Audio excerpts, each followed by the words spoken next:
이 나쁜 관행을 고쳐야 된다라는 그 원론에는 다 찬성을 하지만 하필 이 사건부터 하면 배가 입을 상태가 너무 심하니 익숙한 관행에서 조금씩 다시 한번 해서 이건 좀 고쳐야 되겠구나 하는 부분을 고쳐 나가는 것이 바로 개혁이 아닐까. 이수희 변호사님, 네. 공소장 공개하는 거 나쁜 겁니까? 그걸 지금 뭐 개인의 인권 얘기를 하는데 기본적으로 형사재판은 공개재판이 헌법상의 원칙입니다. 그러면은 당연히 공소장은 공개가 돼야 되는 거죠. 네. 그리고 또 하나는 이 지금 국회가 요구했을 때 법무부를 통해 요구했을 때 공소장을 공개하도록 그러니까 국회에 요청한 국회의원에게 보내도록 한 이 법령은 2005년 참여정부 때 국민의 알고 권리 차원에서 만들어진 거예요. 그러면 추미애 장관의 저 논리대로 말하면 당시 노무현 대통령이 나쁜 관행을 만들었다고밖에는 얘기할 수가 없는 거죠. 그러니까 본인의 잘못된 오판을 가지고 뭐 과거의 것까지 그 얘기하는 것은 뭐 좀 추미애 장관에서는 실언. 그러니까 의도하지는 않았지만 아마 이런 비판에 대해서 아차 싶었을 거예요. 추미애 장관도. 그거는 추미애 장관이 이제 그러면 이런 무리를 왜 했느냐. 그 공소장 내용을 보면 지금 동아닷컴에 전문이 공개되어 있죠. 동아일보가 공개를 했죠. 네. 네, 상당히 길고 일반인이 보기에는 그 문장이 하도 길어서 이해가 쉽지는 않지만 A4 용지 71조 아니겠습니까? 네, 근데 내용의 요지는 청와대가 거의 송철호 울산시장 후보의 캠프로 역할을 했다라고 다 읽히거든요. 네. 이래서 공개하지 않으려고 했었던 거 아닌가라고 하는 그 비공개 의혹도 나오는 거죠. 예, 그렇게까지 의심이 드는 거죠. 네.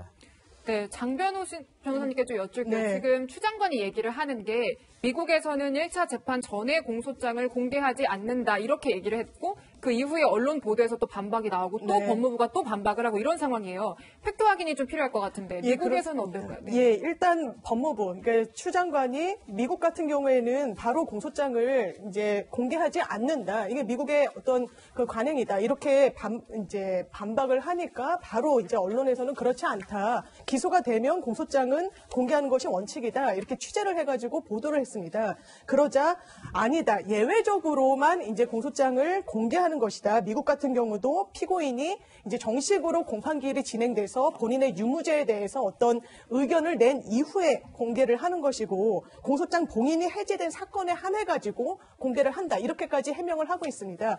그런데 아마 이제 추 장관이 이런 식으로 공소장을 비공개하는 건 사실 뭐 미국의 예에 비춰서나 아니면 저희의 전례에 비춰서도 상당히 좀 이례적이긴 하죠. 그럴 필요가 있었을까? 또 특히나 이제 청와대나 그 윗선을 겨냥하는 수사에서 이런 공소장 비공개 결정을 해서 오해를 자초할 필요가 있었을까 하는 의심이 들고요. 다만 지금 저희가 이제 이 사건을 보면 피고인 전부들한테 공소장이 다 송달되지 않은 상황에서 이게 언론에 보도가 되고 외부에 공개가 되고 이런 부분에 대해서는 상당히 잘못이 있기 때문에 이런 점은 좀 짚고 넘어가야 되지 않을까 이런 생각은 듭니다. 추 장관이 그거를 생각했을 수도 있다. 뭐 이런 예, 말씀이신 것 그렇습니다. 같은데.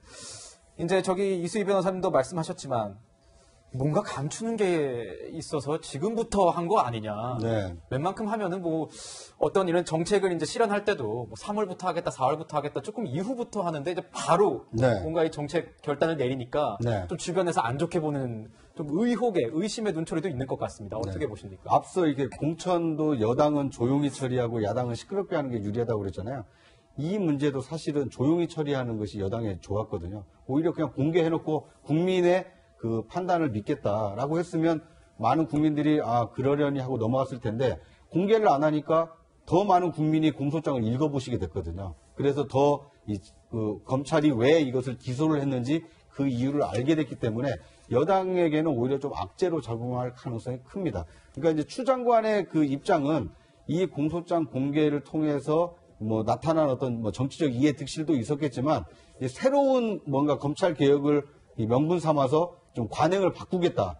그런데 이 진정성이 국민들로부터 지금 어떻게 보면 이 거부당한 측면이 있거든요. 그래서 이런 점에서 보면 추 장관의 어떤 그 공소장 공개 불가 이 선언이 좀 역풍이 더 크게 분 사건 아닌가 그러니까 그렇게 보여집니다. 역풍이 좀 불었다고 저도 느껴지는 게 친여 직령, 이게 이 여권에서마저도 이 공소장 공개, 이제 비공개하는 것에서 비판이 나왔잖아요. 그렇습니다.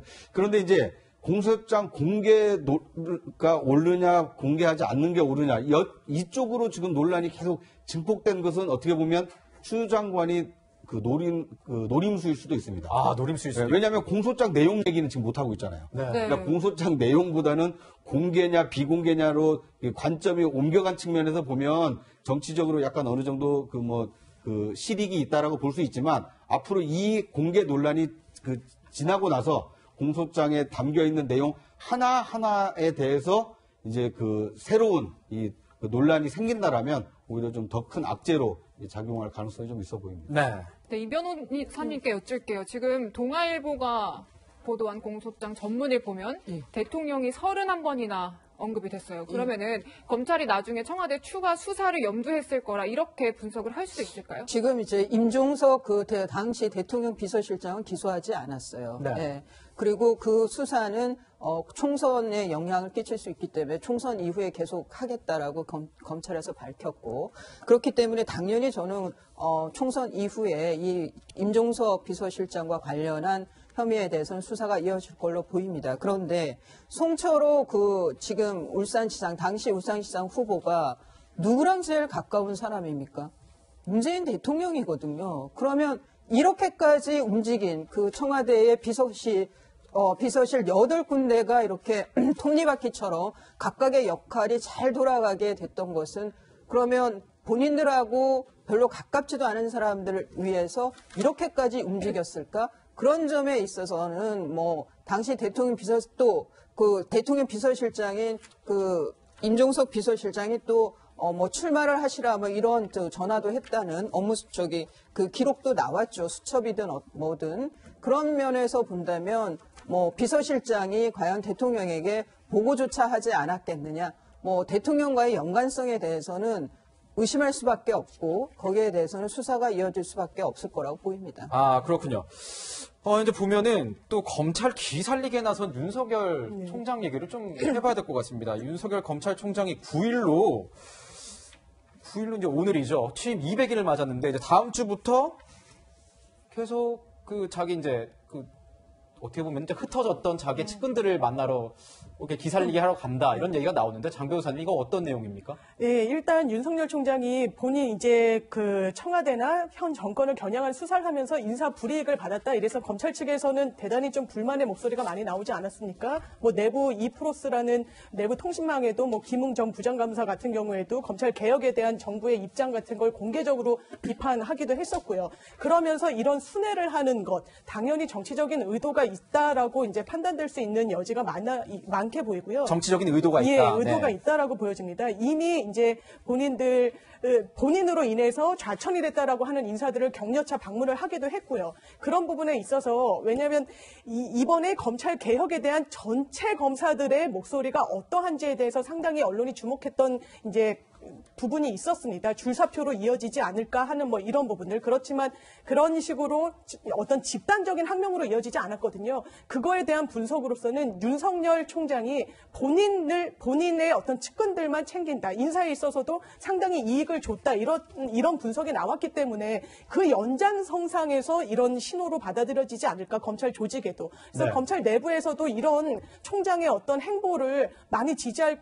수 있을까? 이게 수사를 해가지고 불이익을 당한 걸 그냥 옹호하는 차원이 아니라 본인 식구, 본인의 측근, 검찰 내부에서도 본인과 어떤 연결고리가 있는 검사들을 챙기려고 하는 거 자기 사람만 아닌가라는 챙긴다. 예, 그런 오해도 사실 살 수 있는 행보라고 저는 생각합니다. 그런 의견도 가능하겠군요. 네, 차장님 근데 추 장관이 네. 지금 대검찰청에 방문해서 윤석열 검찰총장을 지난 6일에 만났는데 네. 하는 얘기를 들어보면 이제 협조하고 소통하자고 했다라는 거잖아요. 그렇습니다. 지금 최근의 행보를 보면 추 장관이 네. 굉장히 검찰을 옥죄고 있는 모습을 보이고 있는데 네. 앞으로 이런 협조 소통 가능하겠습니까? 글쎄요. 일단 인사를 통해서는 윤 총장의 손발을 좀 잘랐다 이런 평가가 좀 있지 않습니까? 그러면서 이 서울 고검의 법무부 대변인실을 설치해서 어떻게 보면 이제 감시조를 좀 파견했다 이런 이제 세간의 시각이 있는데 그럼에도 불구하고 소통하자고 손을 내미는 것입니다. 네. 그러니까 추 장관 입장에서는 이미 이제 어떻게 보면 검찰 그 윤석열 총장 체제를 이 법무부가 이 견제할 수 있는 체제로 좀 바꿨다라고 보고 손을 내민 것으로 좀 볼 수 있는데요. 앞으로 이제 좀 윤 총장 또는 윤 총장과 가까운 분들이 앞으로 수사를 통해서 어떻게 법무부의 입장과 좀 다른 이 수사 패턴을 보이는지 뭐 거기에 따라서 소통이 될지 아니면 이 불화가 될지 좀 지켜볼 필요가 있어 보입니다. 네. 이 변호사님, 이제 마지막 질문 좀 드려야 될 것 같은데. 이제 뭐 기소가 됐으니까 공소장도 공개가 됐고요. 언론을 통해서. 이 기소가 됐으면 이제 재판이 일어날 텐데, 이 재판을 진행되면은 뭔가 총선에 영향이 좀 클 것 같은데 어떻게 보십니까? 이제 그 기소가 됐지만 이게 워낙 이제 그 사건 자체가 이렇게 요점만 보면은 간단하지만 워낙 관련자들이 많기 때문에 아마 공판 준비기를 몇 차례 열 거고 그러다 보면은 총선 때 이제 실체 관계에 대해서 실체적인 사실관계에 대해서 다투는 거는 뭐 4월 16일 그 총선 전에 이게 이렇게 그 재판 과정에서 도드라지게 드러나지는 않을 것 같아요. 네, 예. 그렇군요. 그래서 이게 뭐 지금 또 하나는 굉장히 심각한 범죄 행위임에도 불구하고 조국 사태 때보다는 여론에서 가지는 반감이 외려 그렇게 큰 것 같지는 않아요. 그거는 이제 청와대라는 것에 대해서 공무원이라는 인식보다는 좀 그냥 정치인들의 모인 거라고 생각하는 게 좀 국민 여론에 또 그 자리 잡고 있기 때문에 그런가 싶기도 한데, 그러니까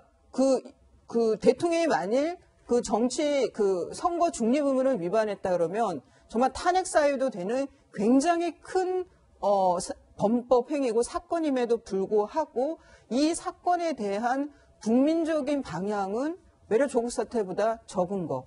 그게 좀 뭐라 그럴까요? 좀 모순되기도 하고 그게 또 현실인 것 같습니다. 네, 그렇군요. 네, 동아일보가 공개한 공소장을 둘러싼 쟁점과 후폭풍까지 짚어봤습니다. 세 분과는 여기서 인사드리겠습니다. 고맙습니다.